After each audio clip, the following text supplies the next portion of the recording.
Welcome back. This is tutorial 9, hypothesis testing. It's the first one on hypothesis testing, and it's a very important topic for statistics. Before we go there, let's do a little bit of administration. LBIT2 is open, and it will be open until tomorrow, 4 p.m.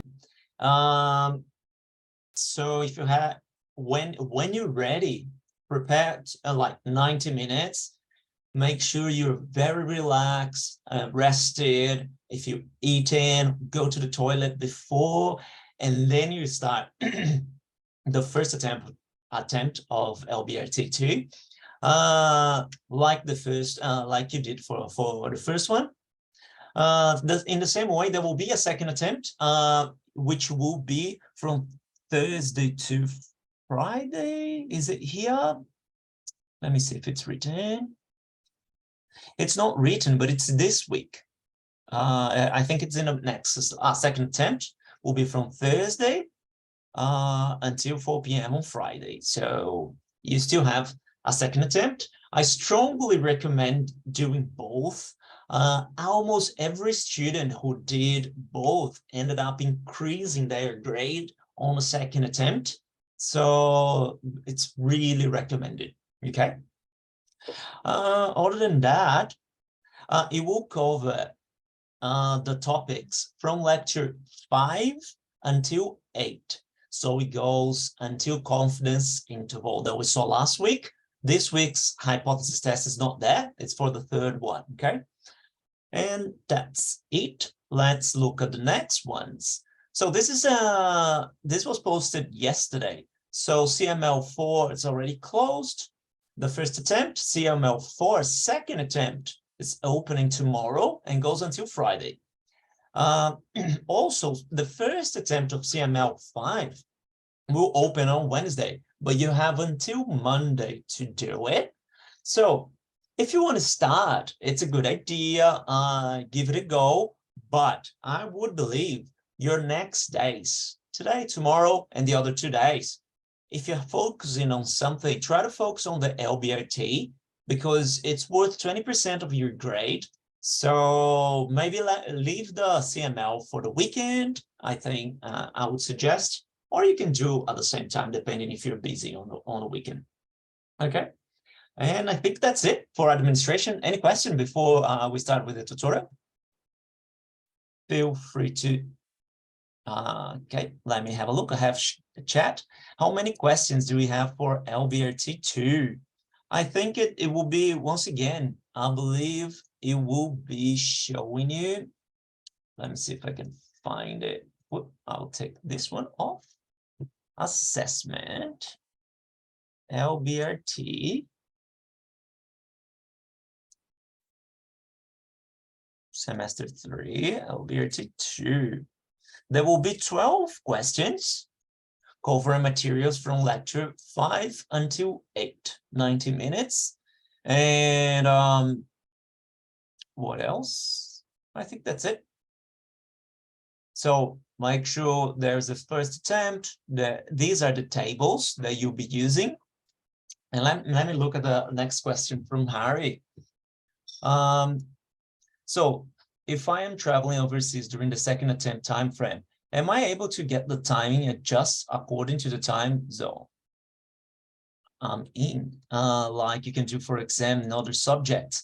I don't think so, Harry. Like the thing about the timetable being adjusted is, so look, you can send an email to Dominic to make sure, but I don't think it will be adjusted. When you do an exam, the idea of everybody doing it at the same time is for people to avoid, for example, you finish your exam now, and then someone in Europe, for example, will start theirs. So you have a chance to communicate in between. I understand that our LBRT is a little bit different. We have a time frame to do that, like almost 2 days. So it kind of applies in a different way, but make sure, maybe I think this would be a better question for Dominic, if you don't mind sending him an email just to check. But if I would no worries. If I would assume, I would think no, because usually here in ECON1310, we already give 2 attempts for students. So it's very rare that we have some extension or some type of adjustment, because you already have 2 attempts to do the same, okay? But yeah, feel free to send an email. And I will get going. Let's go back. Let me double check if I'm recording. I am. Perfect. So tutorial 9. Today we'll be talking about hypothesis testing. For people seeing it for the first time, in the beginning, it looks like something from another world. This is so complicated, but as you are doing exercise, it starts making sense. So I don't want you guys to during the first exercise to feel, oh, I'm absolutely lost. I have no idea what's going on, because it can be a little bit complicated in the beginning. But with time, it starts making sense, and you start understanding that this is exactly what most of the sciences do during their research. A lot of the social sciences use for their most of the research too. And, you know, you have hypotheses until you prove them right, or you prove that you cannot reject them. And then they become knowledge in general as it progresses, okay? So this tutorial, we will be talking about, at the end of the tutorial, you should be able to formulate a hypothesis as a 2-tailed test or 1-tailed test. Determine whether it is appropriate to use Z statistics and T statistics, which you guys have been training a lot, so you might know really well at the moment. Carry out 1-tailed and 2-tailed hypothesis tests using the 5-step methods. We will use those 5 steps for every exercise for hypothesis testing. And it's good for you guys to have it written somewhere when you're solving the exercise, because it makes it a lot easier. It made it when I was studying. And in the end, we'll be talking about type 1 and type 2 errors. All right, let's go for the first question. So as you expected, there will be a poll. So I already launched the poll, and then I will read the question with you. There you go. 5 items. So let's associate the symbols that we have for them. A small computer software business puts an advertisement into 9 different computer magazines and keeps track of the total orders generated by each separate advertisement. Mean sales are found to be $1,200 with a standard deviation of $450. Is there sufficient evidence to refute the assertion using 5% level of significance that expected mean sales from advertising are 1,500? So let me open. I have just one answer. This one is considerably more challenging. I'll give you guys another minute, because I think we have potentially 18 people to answer, and I only received 1. So what I'm looking for, we're looking for 9 different computer magazines in here. So puts an advertisement into 9 different computer magazines. What are we then? $1,200. It's the mean sales. So mean sales are found to be $1,200 with a standard deviation of 450. And then 5% level of significance, and expected mean sales from advertisement are 1,500. Let me open the poll again. I have 2 answers now. Oh, sorry, 9 answers. I was looking at the wrong thing. 9 out of 18. Okay, another 10 seconds maybe. I know this first one, it's a little bit more challenging, but it will become easier as it goes with the next ones. All right, I'll stop now. 11 answers, it's okay. It's not a lot, but I know especially the first question was considerably more challenging. Here, we need to look at the different computer magazines, or each advertisement as a type of a sample for us. I don't think it's an obvious thing. It's a little bit of a tricky question. But let's go. So 9 different computer magazines was our N.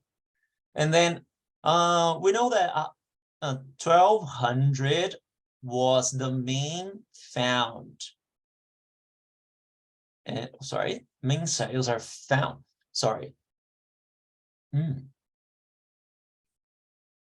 So mean sales are found to be 1200 and standard deviation 450. We are saying that we keep track of each separate advertisement, and this was found based on keeping track.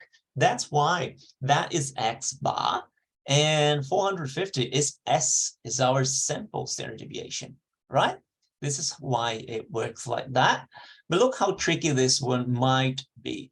5% level of significance is actually alpha. It's the opposite side of the level of confidence. Usually the level of confidence is the large one and the level of significance is the small one, okay? And 1500, it's what we're thinking about for mu. It's the expected, it's what we're testing on. Is it sufficient evidence to refute the assertion using 5% level significance that the expected mean sales from advertisement is 1500? If you found a challenge, it's natural. It might be the first time you're trying to do this type of exercise. It becomes more obvious with the next ones. Okay, another one. This one you guys are very used to do. I'll stop sharing along this type of problem. So now what I'm doing for this one, look, the information we got from the previous poll is here. So all the questions are pretty much the same, some different values, but the important new one is what type of test is it? So you're going to check the same thing as before, seagull, pelican, shag, or freaky fish, depending on what you choose for the type of test. You will tell me if we're using the Z table or if we're using the T table, right? Then tell me what's the value of alpha. And finally, what type of test is it? It's not obvious for this first question, but looking at the next ones, you understand why it has to be this and this one. And one advice in general, I left these guys here. They might be an advice for you to answer the rest of the things. Let me have a look at the poll. I have 7 answers out of possible 19, another 20 seconds, okay? Let's go. So I'm asking what type of problem. I'm asking what type of table, alpha, and what test it is. Now 12 answers, 3 seconds, and that's all right. I'm ending it now. 13 answers. Share the results. All right. What type of problem it is? Is it? It is a shag problem. And why is it so? It's not proportion. We're not talking about proportion, right? We have a mu. We're talking about mean everywhere. And we don't have, although it's a mean, we have an N, a sample. Then it can be the seagull. And we don't have sigma. We don't know sigma. We only know the sample standard deviation with S. So this has to be a shag. I can see that 9 out of 13 of you got it right. Since it's a shag, then we have to use the T table, and just 4 of you got it right. Remember, the shag or these tests, when we don't know sigma, we only know S, it has to be a T test, okay? And then the value of alpha, 0.05, 7 out of 13 of you got it right. Congratulations. And finally, look, as I said, an advice, it was in here, the answer. And I had one tail test, upper tail, one tail test, lower tail, and two tail tests. Only 2 of you got it right. This is a 2-tail test because it doesn't specify if something is bigger than something or smaller or higher, lower. If it's not specified, you're probably looking at a specific point. You could look both ways. So it's probably a 2-tail test. It's not super clear in this question, but in the next ones, it will be considerably more clear. Okay. Thank you for participating. Let me see.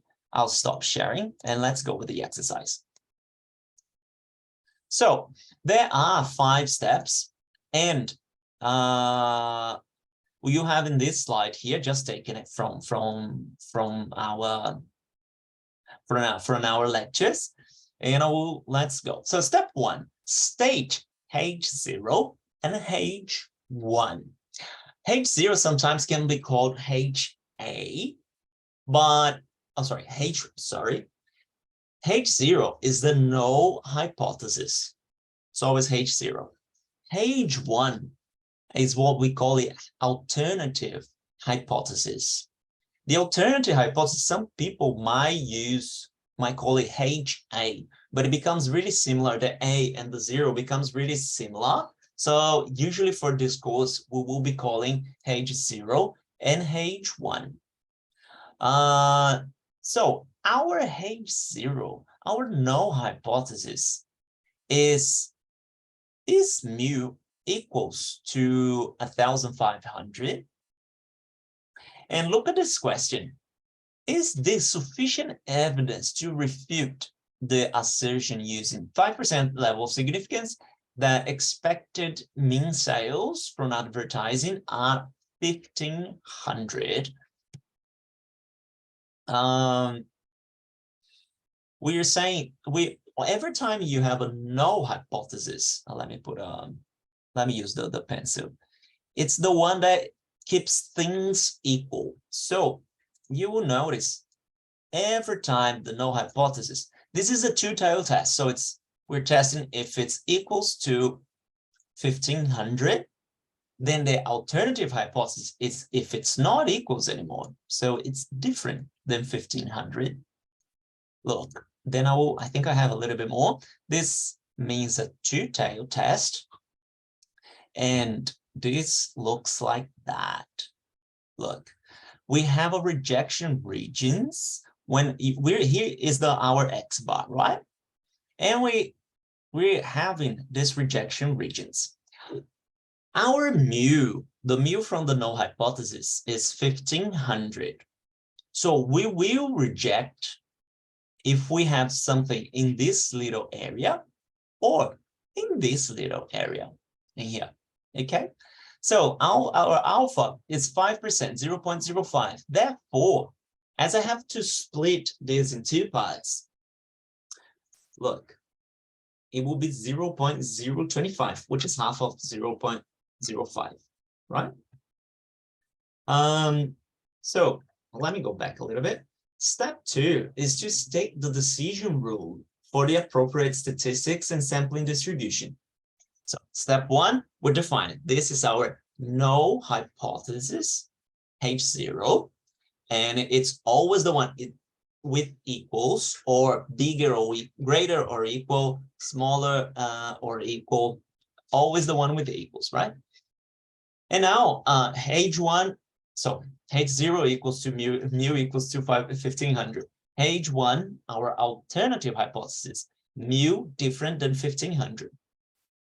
Step 2, what is our decision rule? As I said before, our decision rule is if things fall in these little areas here. So if we do a Z transformation, which is not Z because we're working with the shag, it's a T transformation. It will be the value falling inside of this little area. I'll have to fix, I wrote it Z, lower crit and upper crit, but I mean T. Okay, apologies for that. That's what happens when you copy paste stuff. So doing the transformation, we're bringing the mu 1500 down to 0. Then we have a negative part in here, a positive part in there. And what is, we want to check, we are going to reject H0, the null hypothesis, if the module of our T calc, or the T that we're going to calculate, is bigger than T crit, our T critical for the 5%. This is the 5%. The T crit is here. Unfortunately, I wrote Z. But the module here, it's because if you're looking at the minimal, it will be a negative. And if it goes far away to the left, the negative won't be bigger than the T crit. So that's why we're using the absolute value here. Okay. So let's look at what we have to find. Alpha divided by 2, 0.025, the little area, and 8 degrees of freedom. I will ask you guys to jump on your keyboard now, and we will check in our table. Can I please have the value for the T crit for 0.025 and 8 degrees of freedom? Thank you, Harry.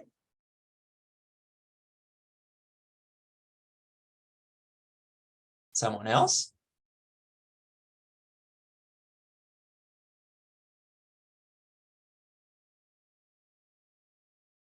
Well, I'll get going.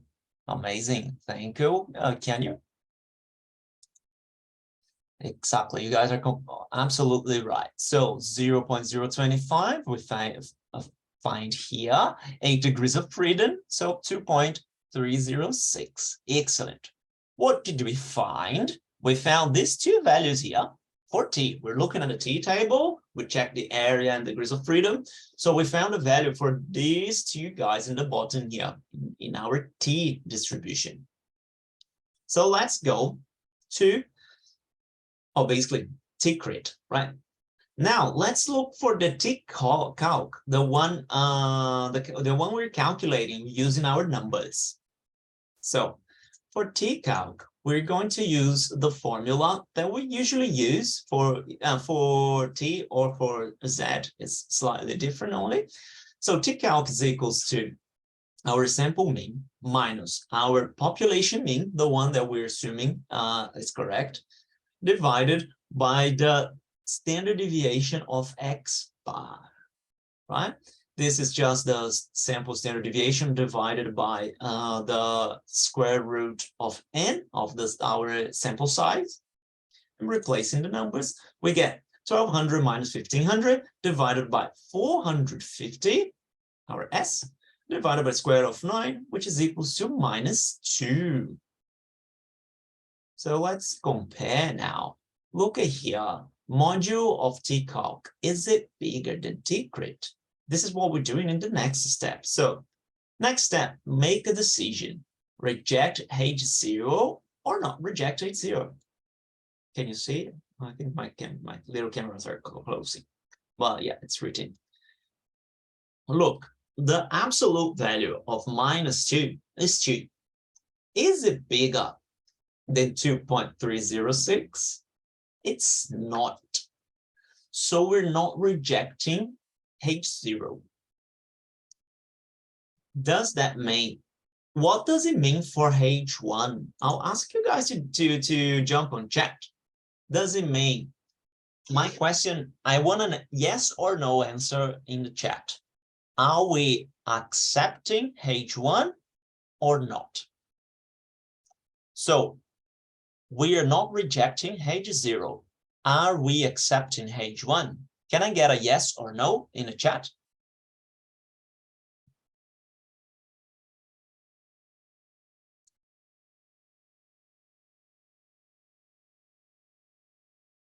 I'll give you an advice. We have to make a decision in the hypothesis test. We have to make, thank you, Harry. We have to make a decision in the hypothesis test, and we end up with either rejecting or not H0. If we do not reject H0, we do not accept H1. So it's not, it's a very particular thing for hypothesis test. We don't say, oh, we accept H0. We don't say H0 is correct. We can only say we don't have sufficient evidence to reject H0. It's tricky, first time you see, but that's a little bit how it works. So the answer here would be no, we do not accept H1. So pretty much state a conclusion. There is insufficient evidence to suggest that average advertisement sales are not 1,500 at the 5% level of significance. So cannot refute it. The question was, is there sufficient evidence to refute with using 5% level of significance that expected mean sales from advertising is 1,500? No. Based on, although we found 1,200, given the size of our sample standard deviation and the size of our sample and the size of our level significance, we cannot say that the population mean is not 1,500. Okay. This was the first one. I hope that makes sense. It's for the hypothesis testing for this course, which it will always be the 5 steps, and it will always look a little bit like this. I'm trying to use for every exercise follow precisely the same standard, so we can get a hang of how it works. Very important from you guys to watch every video, particularly the YouTube videos where it called solves it by hand, and practice. Yeah, strongly recommend practicing the extra exercises that you have on your tutorial. Okay, that will be, the solutions are also online. So let me open the chat just to check. Next question, question 2. All right, let's go. Another poll. I hope it's starting to click a little bit more now. I will launch. Also 5 questions. Let's distribute the symbols among the numbers that we have. So a university claims that the average tertiary entry score of applicants to its business studies program has increased during the past 3 years. 3 years ago, the mean and standard deviation of TE scores of the university's business studies program applicants were 920 and 20 respectively. In a sample of 35 of this year's applicant, the mean is 925. At the 5% level of significance, can we conclude that the university's claim is true? State the decision rule in terms of the sample mean. Okay, so what is the university claiming? They're claiming that the average tertiary entry score of applicants to its business studies program, long phrase, has increased. That's the claim. So can we say that at the 5% level of significance? I can see I have 7 answers out of 22. I will give you guys another 45 seconds. So we're asking for 920 and 20. What symbols are we given? Let me reread the phrase. 3 years ago, the mean and standard deviation of TE scores of university's business studies program applicants were 920 and 20 respectively. That's where we find this information. Then, in a sample of 35 of this year's applicants, the mean was 925. And finally, at the 5% level of significance. Let me look, 5 seconds to go. I have only 12 questions, 13, Amazing, 14. Thank you, guys. I'll stop the poll and I'll share. I understand it might be getting a little bit more difficult. Also, there are 5 questions, but I hope things are making sense.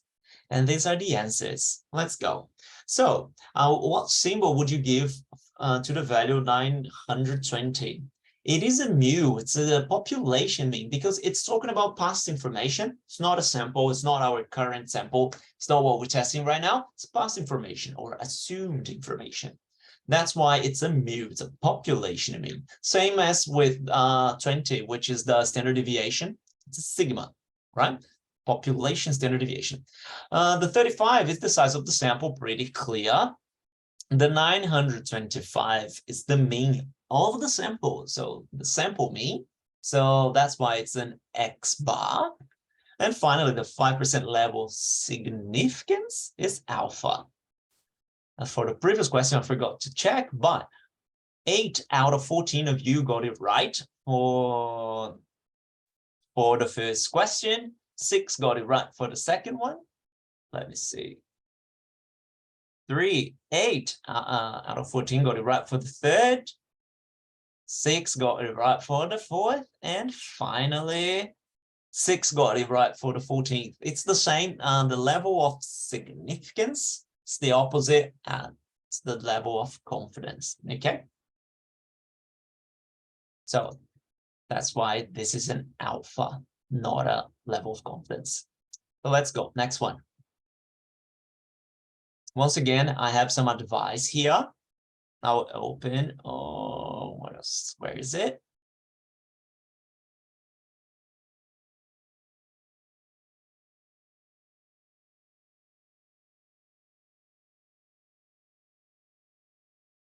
There you go. So once again, let's look at the problem and try to see how much advice we have around. But based on your answer, if it's about a population mean or a population proportion that we talk about, we're always talking about the population. Our variable of interest is always in regard to the population. Is it mean or proportion? Do we have a sample or not? Do we know sigma or not? I think these are the 3 things that we need to answer. What is the table that we use? Remember, we use Z for these 2 guys and this guy. The only time we use T is for this guy here. I noticed that some of the answers for the poll are not making really sense, the quantities. So remember, the only time we use T is for this guy. For the other ones, we use Z. Then the value of alpha. And finally, what type of test is it? Let me see how many answers we have. We have 11 answers, another 15 seconds.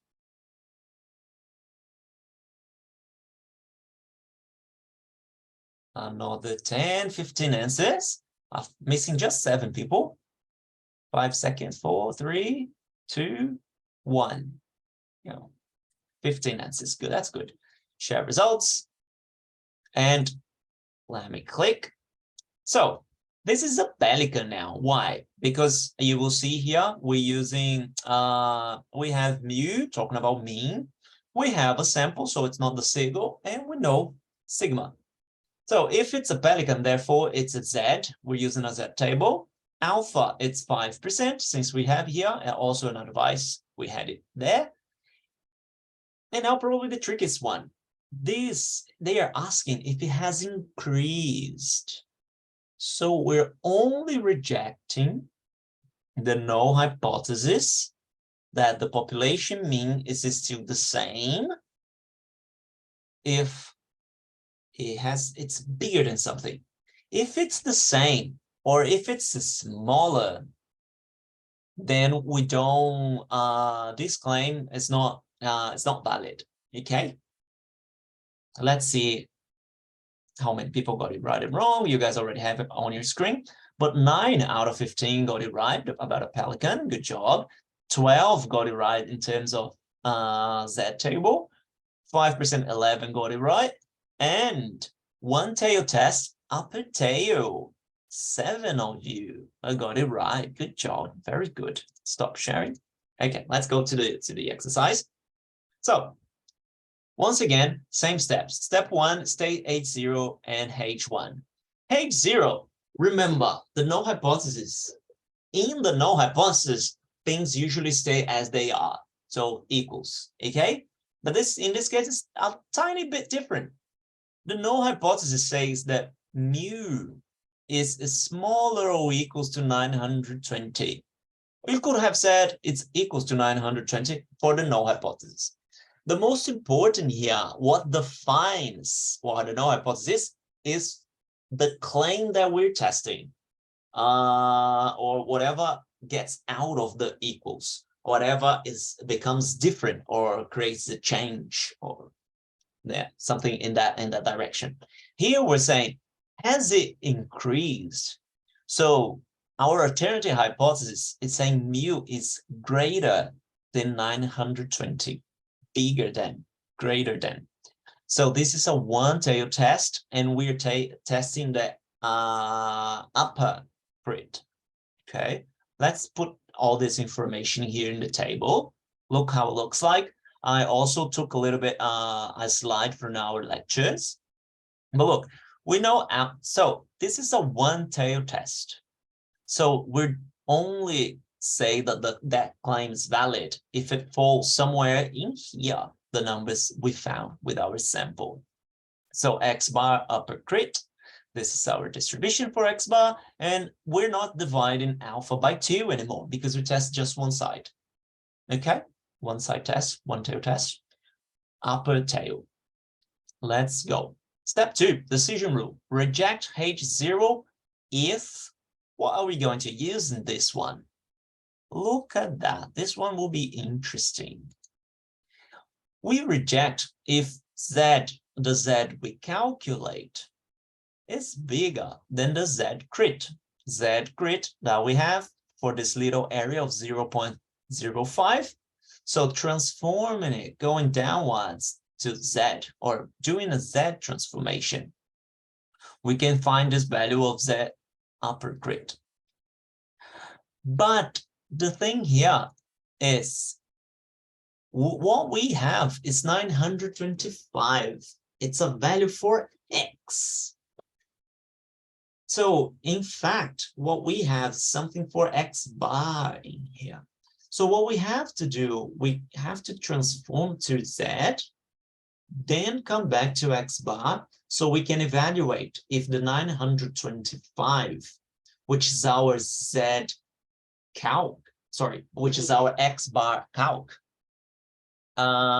is greater than our X bar crit. Looks like a little bit of too much what I said, but what we're doing, look at this formula here, this equation. We're just reorganizing things. So send this one to the other side. So Z crits multiply, send mu to the other side. X bar equals to mu plus or minus Z crit times sigma divided by the square of n. This is this formula reorganized. So we're isolating X bar, which is pretty much going backwards here. But look at that. This little guy is our sampling error. And let me click again. We know we're talking about the X bar upper crit. So this guy here. So we don't need to subtract. We're not talking about whatever comes on the left side. That's why I just have this little plus here in blue, the sampling error.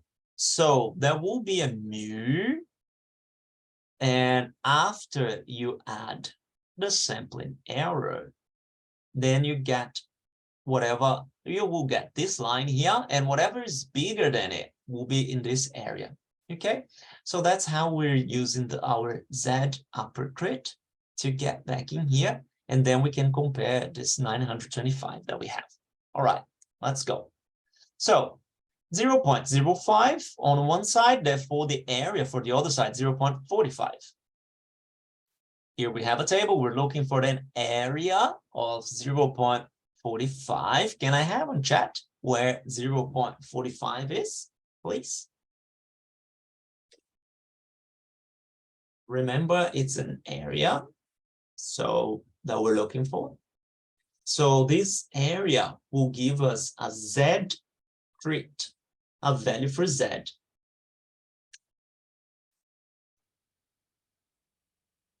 Thank you, Harry. Perfect. This is right. This is correct. Good job. So pretty much in this case, 0.45 falls in between these two guys. So 1.645, it's the exact meter here, equidistance among these two values. So Harry's right. Good job. Let's go. So 1.645 is what we found as a Z crit in the Z table. Okay, so that value comes to this one down here. Now we can replace back in our formula to find the X bar crit or upper crit because it's just the one in the right.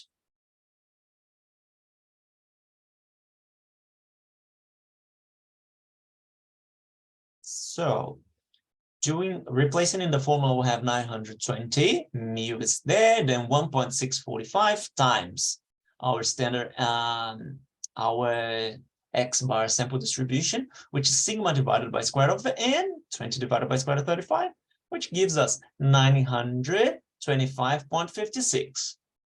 This is our X bar crit.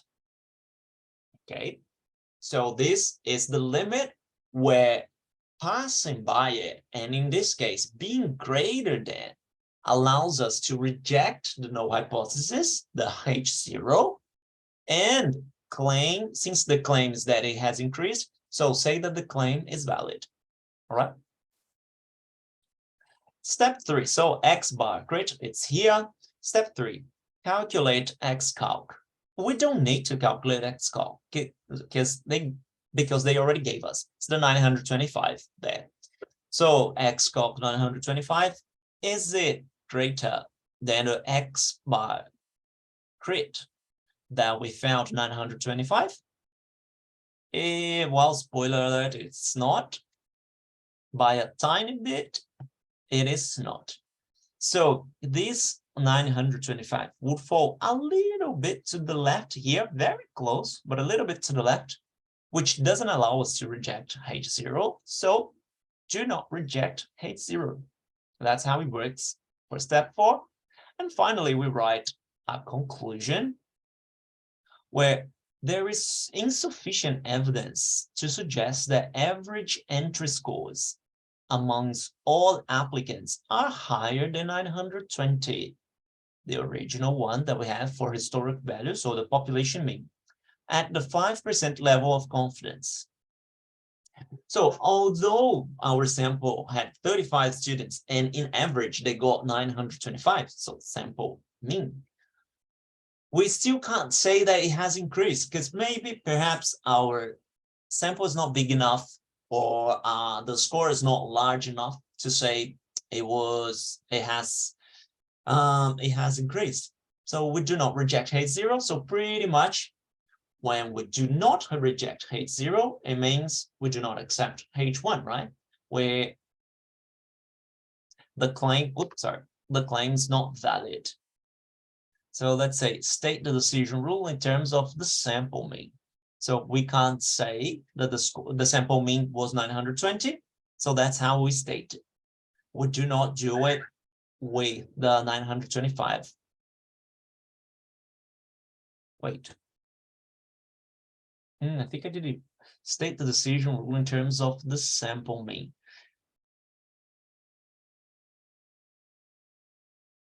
Sorry, look, let me redo this one. I didn't write it wrong. I stated in terms of the population mean, but I would like to do it in terms of the sample mean. I will correct. Let's quickly fix this one so it makes more sense with not this one.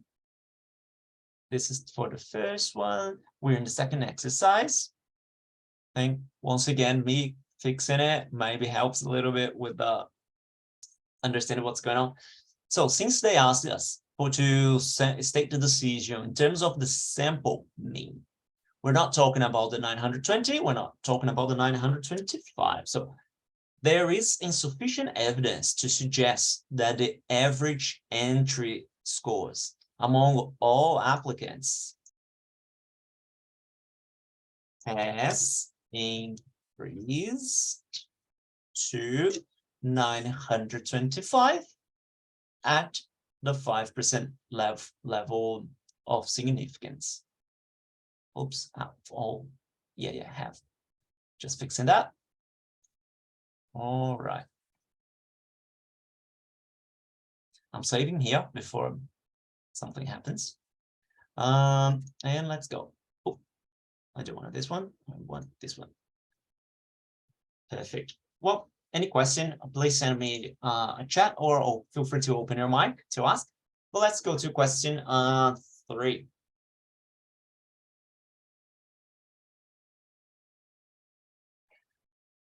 When incorrect, well, okay, there is a poll as usual. Let me launch before I read.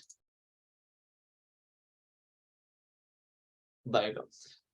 When incorrect adjustment, a filling mechanism is set to fill containers with a mean content of 14 grams. Variability in the fill per container is given by a standard deviation of 0.3 grams. So 14 grams, 0.3 grams. The manufacturer is equally concerned in finding the mean fill amount per container has shifted if the mean fill amount per container has shifted in either direction. So either positive or negative. If a random sample of 42 items gives a mean of 13.87 grams, test to see if the filling process has altered at the 0.02 level of significance. All right, let me see how many people answered the poll. We have 1 minute. I'll give you another minute. 6 out of 23 have answered the poll. 7 now. All right, let's go. We're looking for a symbol for 14 grams. Says a filling mechanism is set to fill containers with a mean content of 14 grams. And variability in the fill per container is given by standard deviation of 0.3 grams. We're looking for a symbol here. The manufacturer is equally concerned in finding if the mean fill amount per container has shifted in either direction. Nothing in this poll yet. If a random sample of 42 items gives a mean of 13.87, test to see if the filling process has altered at the 0.02 level of confidence. All right, 2 minutes. I have 15 answers, another 5 seconds maybe. Let's see some last ones. 15 answers, just missing 8, 16, and that's it. Stop the poll, share the results. So, first one, mu, excellent. 12 people got it right. So basically, it's saying like it's not talking about our samples. It's saying when incorrect adjustments, what it's supposed to be, kind of past values, right? So this is mu. It's talking about the mean. So mu 14, excellent. Second one, it's sigma, and 9 got it right. Excellent job, guys, because we're still talking about historic, not talking about sample. Third one, what is the 42 items?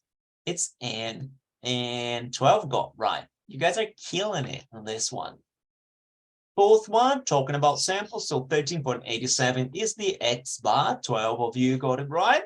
And finally, the 0.02 level of significance. It's alpha. It's not the level of confidence, it's the level of significance in this case. So it's alpha. They're opposites. 8 of you got it right. Good job.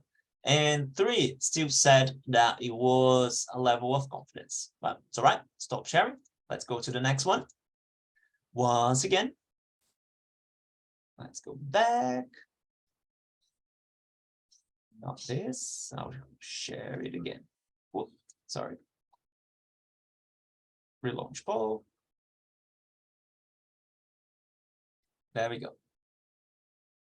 So you have the advice here of what we have. I'm leaving it there for you. So if you, by this point you haven't already realized how to make your decisions based on what we have. Now I have the information in the corner, kind of giving you the hint and making sure you know why you're making the decisions and which symbols are giving us, telling us which type of problem we have in front of us. Okay. Let me open the poll again. I don't know why I keep closing it. I should just leave it open. I have 6 answers. Once again, we're asking what type of test it is. And you will find in the text some advice of how to find it. Another, I have 10 answers, another maybe 15 seconds. 11 out of 23.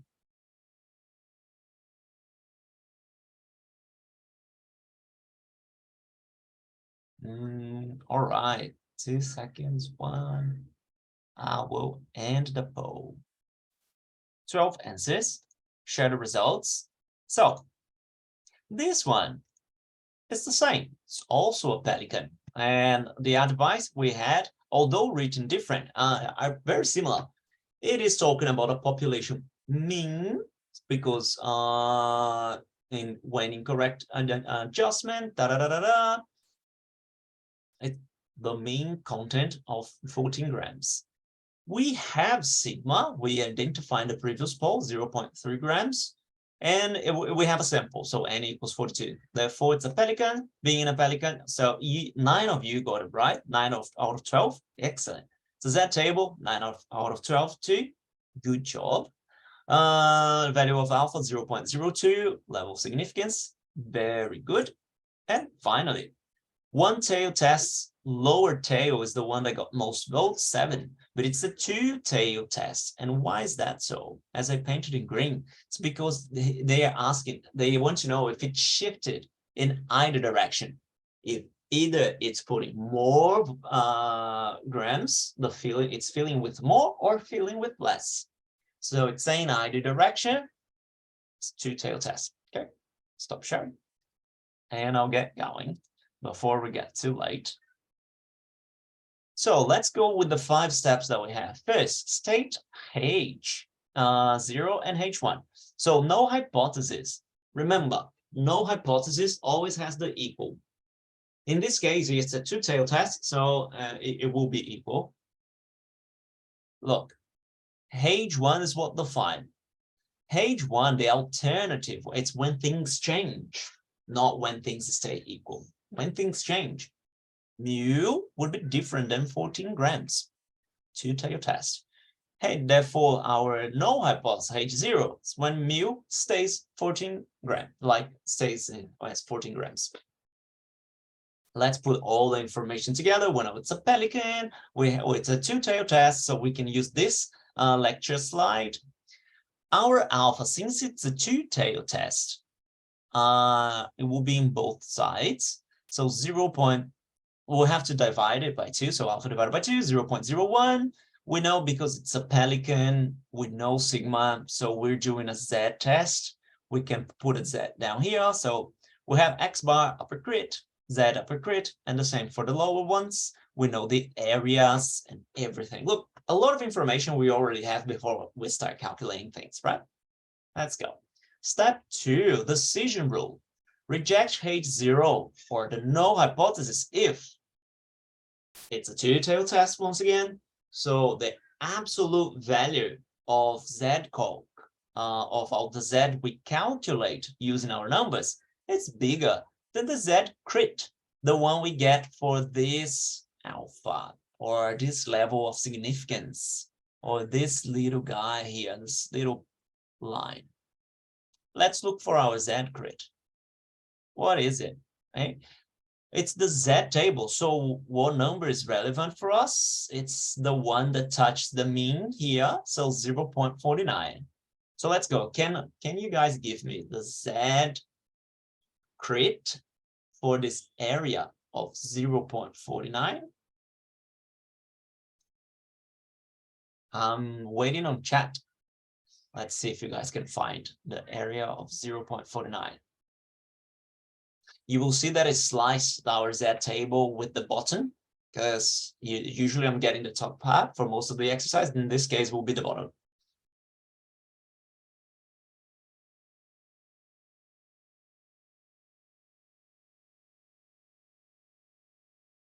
Excellent, Harry. Thank you. Good job. Let me click. Exactly, 2.33. Why?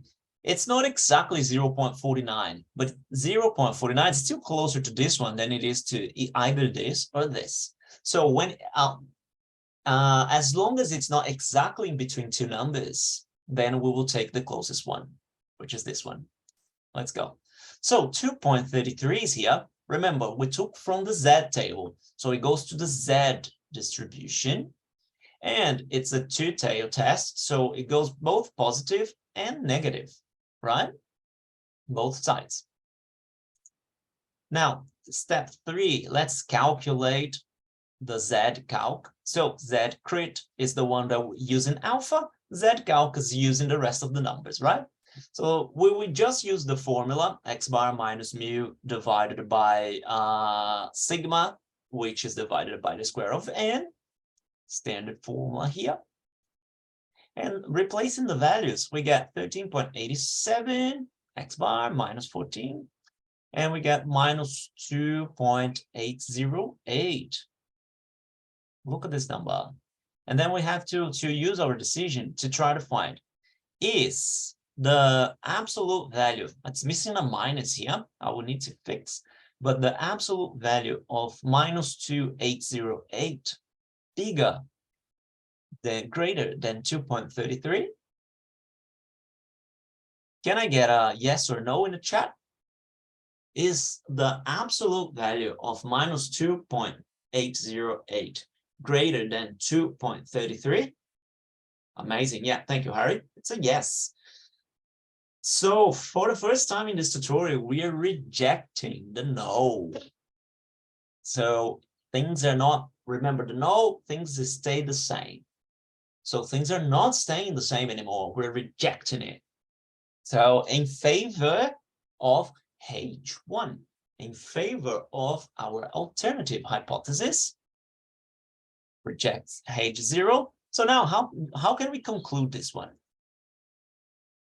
Conclusion: there is sufficient evidence to suggest that the fill amounts are not 14 grams at 2% level of confidence. Oh, sorry, 2% level of significance. Oh, it got me this one.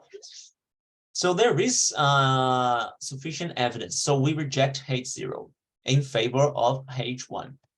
And that's about it. We don't say, it is H1 is absolutely correct, or that's how we conclude for this one. Okay. Question, I think now question number 2. If the mean fuel content delivered by the mechanism to containers is really 14 grams, what error, if any, has been made in the test in part 1? So we reject the no, right? We reject H0.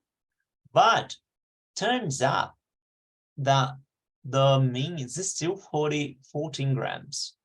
So we should not have rejected. Then we will use here, these are errors that we can do in statistics, in hypothesis testing, to be more precise. And there's this little simple table here where from our lectures that it's stating what types of error we did. So in our case, we reject the H0. So we're looking at the bottom here. But they are saying if the mean fuel content delivered by the mechanism to containers is really 14 grams, 14 grams is our H0. So H0 is true. Our no hypothesis is true. So H0 is true, but we reject it. So this is a type 1 error that we did. And that's what sometimes can happen. Our sample showed enough sufficient evidence to reject the hypothesis, but it was wrong. Like later on, for example, we got a much larger sample and it showed, and in fact, we should not have rejected H0. All right. That's how the type 1 and type 2 errors work. Type 2 error will be the opposite. So we are supposed to reject H0, but we didn't. We did not have sufficient evidence. So then we commit a type 2. But for our exercise, this is a type 1 error. Let me check the chat. Any question? Not yet. I will keep on moving. It's 5 o'clock. I'll move to the next question, okay? Finally, polls. Let's go. Launch question 4 poll.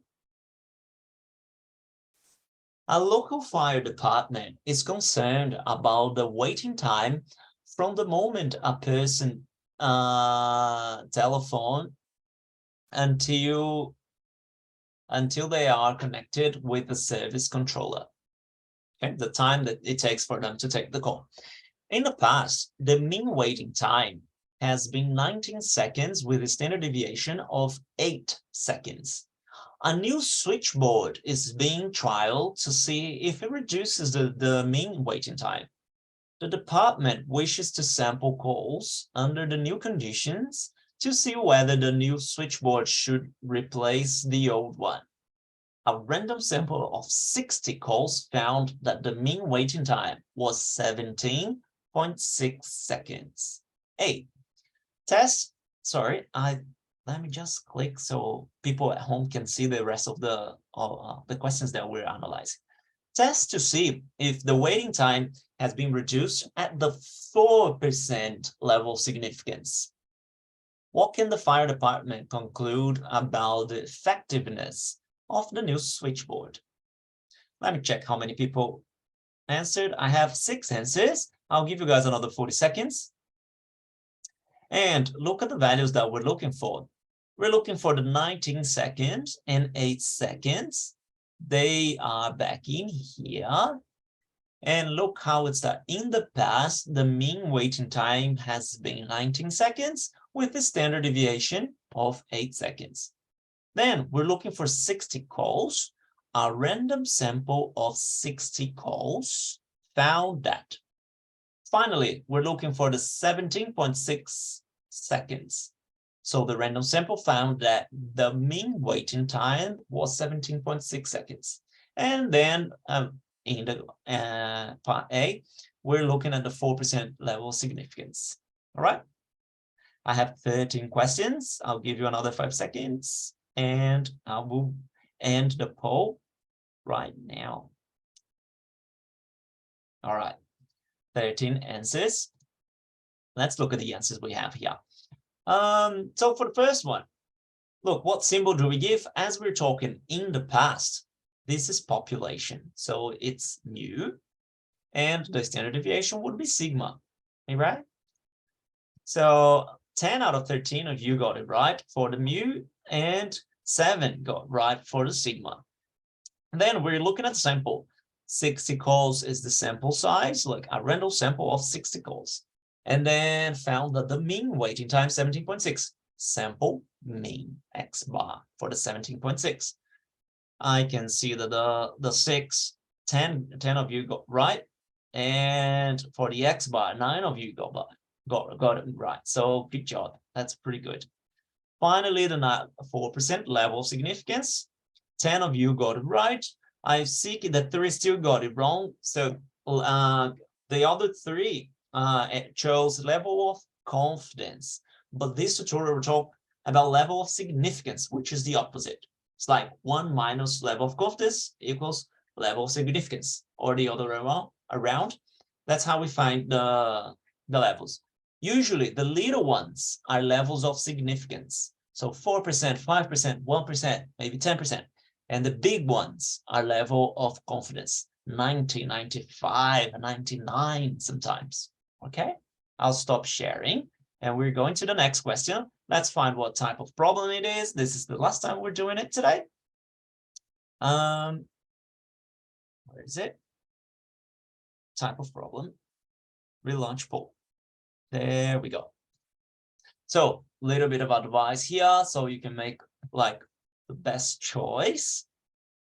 And let's think about this one. See if it's a mean or proportion based on your choice here. See which table we're going to use.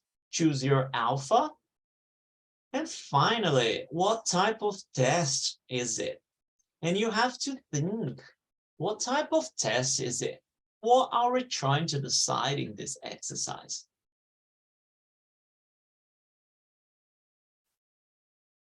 Let me see if I should give you some advice with the type of test. So the fire department is trialing a new switchboard. Trialing means trying out. So they're making a test. So I think they're trying to find something about the switchboard to make a decision if they're taking on the new one and replace, or which means replacing the old one. I have 10 answers. I'll give you guys another 20 seconds. 11 answers. Let's go. Probably the last one is the more challenging one at the moment. Think about the fire department. How would they decide to switch or not the switchboard? Replace the switchboard, I think it sounds better. All right, 14 answers, that's great. I'll end the poll and explain, share the results and explain what's going on here. So we have let me see, pretty much the problem is a pelican once again, because we have a mean and we know sigma, right? Then because it's a pelican, we use a Z table. Alpha is 0.04 because we're talking about 4% level of significance. And this is a one-tailed test because a new switchboard is being trialed to see if it reduces the mean waiting time. So remember, the null hypothesis keeps things as they are, so it's equal. So it would mean the fire department keeps the old switchboard. They are trialing the new one, and if the new one reduces the mean wait time, then it gets replaced. So that's the alternative hypothesis, right? So let's go. The pelican, 9 out of you got right. The Z table, 11 out of 14 got right. Good job. The 0.04, 11 out of you got right. Finally, the one-tail test, 5 out of 14 of you got right. Was pretty much distributed amongst the 3, but we're trying the lower tail this time. I think in the camera will be lower tail like this. Stop sharing and let's go.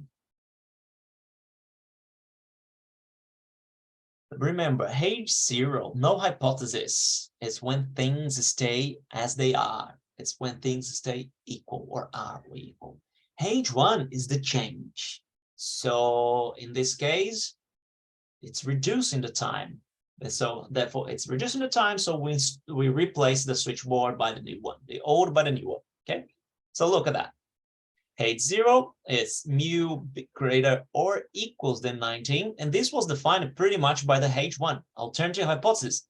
Mu is smaller than 90 seconds. If we know it's smaller than 19 seconds, we're installing the new switchboard. We're replacing the old one. So since this one is smaller than, the null hypothesis will be greater or equal than or equals 19, right? It could be just mu equals 19 because things stay the same. But well, one-tail test, let's put it in our graph. This is the one for smaller, less than. It's in the corner here. We can put it there. It's a one-tail test, so we don't divide alpha by 2, so 0.04. We're looking for an X bar lower critical value. Rejection regions are these ones, just this one. We can expand it to our Z, same area as per usual. Z lower crit. And look, let's go step 2. Our decision rule is the following. We're going to reject the null hypothesis if the z we calculate using these guys is smaller, and why just smaller? Because this is a one-tailed test and it's just to the left. This number is probably going to be a negative. These guys, z lower crit, is going to be a negative number. This one will be even more crit. We just reject if z cog falls to the left of it. Okay, we don't need the negative anymore, and it's smaller. So let's check z grid. Z, as it's a z table, as per usual, it's the area that we have touching the mean, right? And 0.46, 0.5 minus 0.04, 0.46. So let's go. Can I have it on chat? What is the area we're looking for? Sorry, the area we're looking for is 0.46. What is the z crit we're looking for in this exercise? Let's see if you guys can find. Please, I hope more people are doing it at home. Give it a go, other than Harry, who has been answering everything. Thank you, Harry. Anybody else? Nice, Yuan, Ganyu, thank you. So let's go. Yeah, you guys are all right. The closest one, 0.4599. These ones are much further. So we choose this one, 1.75. Excellent. Once again, that's the Z crit. From the Z table, we found the Z crit. So it gets to our Z distribution here. It is negative because we're talking about things to the left. So there's a minus here, a minus there. Let's go to the third one. We found Z crit. Now we need Z cog. And in our case, we know it's going to be a negative value. We can just use the formulas we have in here, replacing. So adding numbers that we have in here, there, we will get x bar is 17.6, mu is 19, sigma is 8, and n is 60. So we get minus 136. We don't have the absolute value for this one. So question for you guys, please answer in chat. Is minus 1.36 smaller than 1.75? Is this one smaller than this one?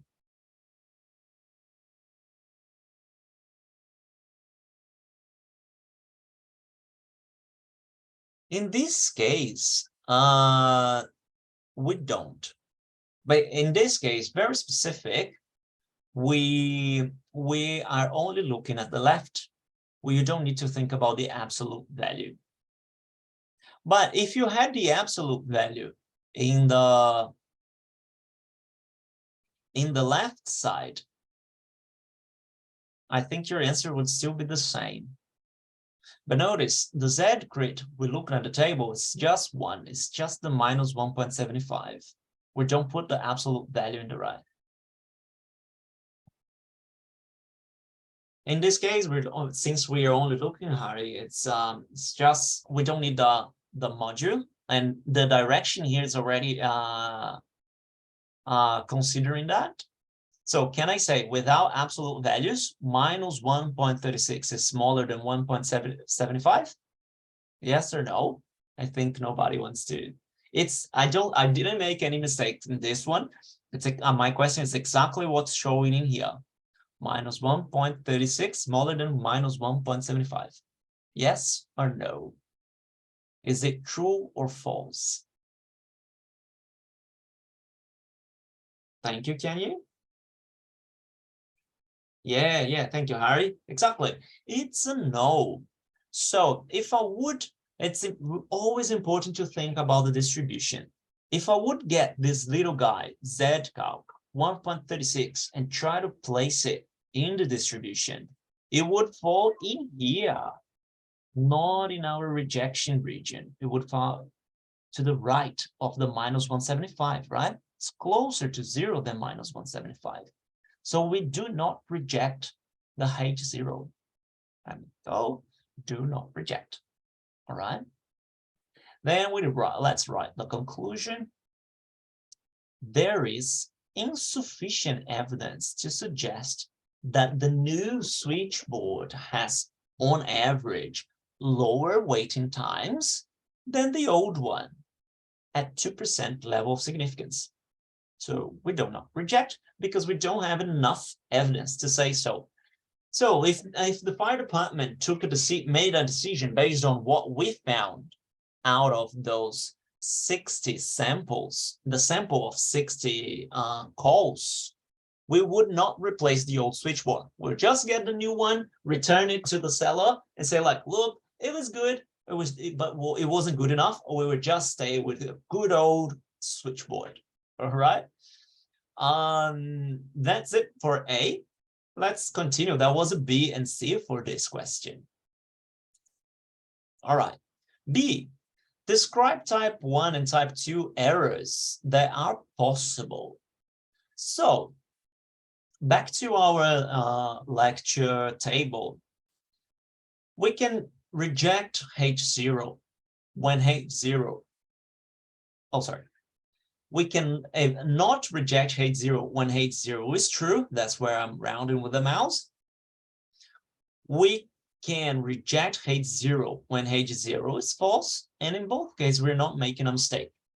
The mistakes we have is rejecting H0 when H0 is true.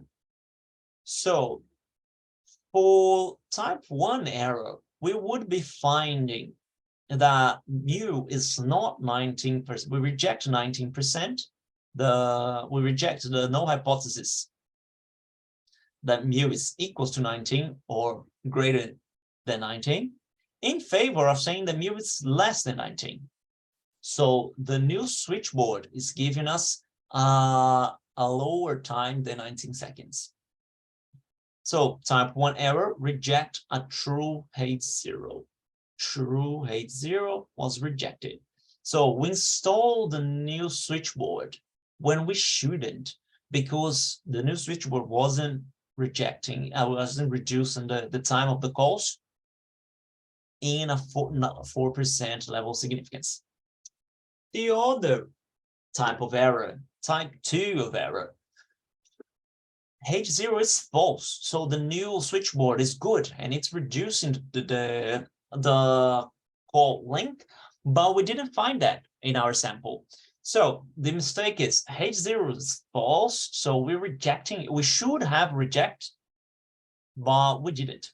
So type 2 error is fail to reject a false H0, not install the new switchboard when we should. All right, this is the one. These are the two types of errors we could have committed with this one. Finally, did we make any of these errors? So if the mean waiting time with the switchboard is 20 seconds, it's really 20 seconds. It's 20 seconds in reality. What error did we made? Has been made, if any?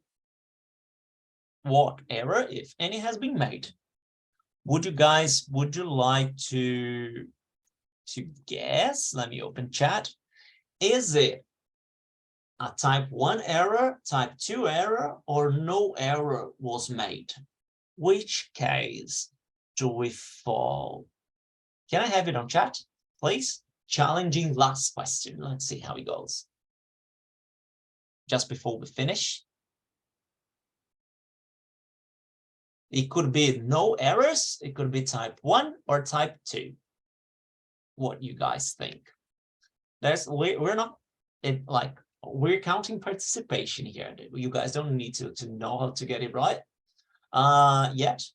That's a job for the CML. Thank you, Harry. That's a job for CML and LBRT.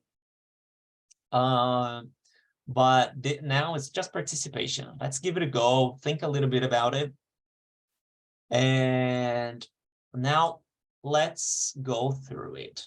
Let's start with, did we reject or not before?